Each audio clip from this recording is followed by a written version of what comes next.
He won it! Tell me your name. What's up, Staunch Gang? Alex Staunch here with just a little rant as I just saw The Black Phone and I went into this movie not having any idea what it was. Like, I didn't watch any trailers. I didn't even know it was a Joe Hill story until I saw his name in the credits.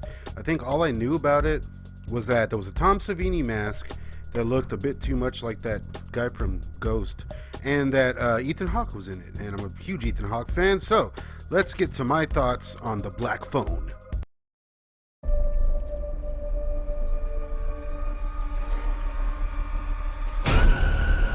Would you like to see a magic trick? Yeah. First, I'll get to my positives. Let's just say Ethan Hawke is amazing here, as usual. He was very, very creepy, but still about half as creepy as his character from Reality Bites. But still, his presence is always welcome in any film he's in, whether or not, it's good or bad. And, I think the last time I saw him was in The Northman, which he was badass in that too.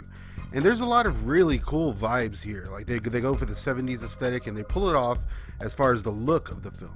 There's a lot of really cool looking, just geography and the way they handled everything. It's real creepy. It's real reality based, to say the least. And there's some very creepy scares here as well. Not too much like jump scares or anything. It's more of a vibe. You know what I mean? Even though you can kind of see the typical Blumhouse stuff throughout, it definitely feels on its own. And another positive is the child actor, when he's reacting with Ethan Hawke, it's just brilliant. You really feel for him. Like, the grabber here, Ethan Hawke plays a serial, I guess, kidnapper, murderer named the Grabber. And here, whenever he's interacting with this kid, you really see a duality there.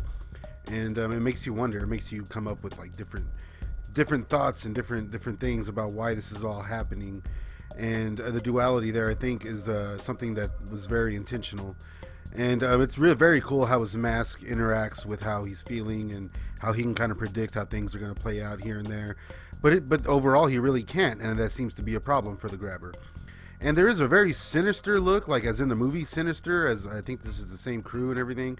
And I hate that movie. I thought it was the stupidest, most scary pile of shit I'd seen in forever. So even though this movie still kind of has that look, I think they went 100 with it this time. And the period piece overall wasn't too bad, especially whenever it's combined with the badass score that we get here. The score is very creepy. It's almost just pure atmosphere in times. And aside from, the actual, music score, the soundtrack, which I think was a bit on the nose, but more on that later. The score here is something to rant and rave about, straight up. And again, the mask, I didn't think it was going to work, but overall it did. The mask was pretty damn cool. Don't hang up. Who are you? Now, to get to some negatives, I think overall there's pretty bad child acting here. Like, a lot of the delivery was just off. Maybe if they worked a little longer on it, I don't know. I haven't seen any of these kids anything else.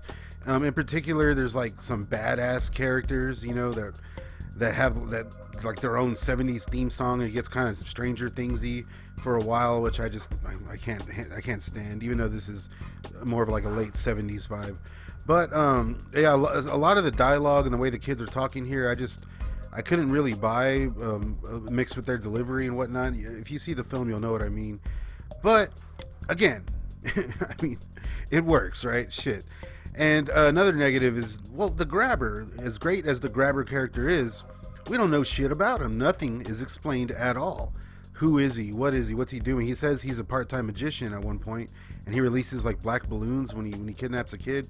Now, either he's a big Goo Goo Dolls fan, or they're trying to just throw some homage to It or something. I don't know. I haven't read the original short story, but like, you see balloons and it's, Stephen King's kid. You think It.